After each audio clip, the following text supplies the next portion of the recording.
दिवसात माणूस खाल्ला नव्हता.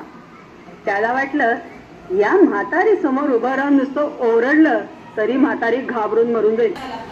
गोष्टीचे घटक मध्ये पहिला असतं प्रारंभ, दुसरा असतं मध्य आणि तिसरा असतं अंत. अंत म्हणजे शेवट.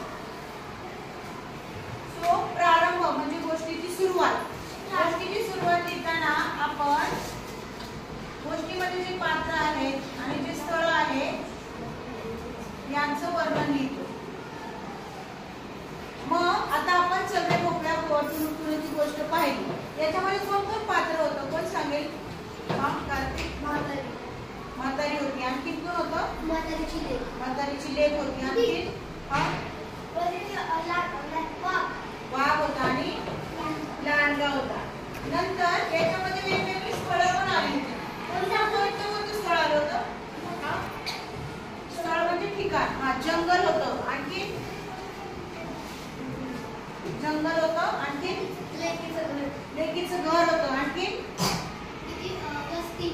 वस्ती होती. त्या म्हातारीचं गाव होतं. त्याचं वर्णन पण केलं होतं. कोण सांगेल त्या गावाचं वर्णन कसं केलं होतं? जंगलाचं वर्णन कसं केलं होतं? कोण सांगेल? कृष्ण सांग. आणखी काय काय होतं जंगलामध्ये? आणखी तुम्ही चित्रपट पाहिलं, व्हिडिओ पाहिला, जंगलात काय काय होतं? आणखी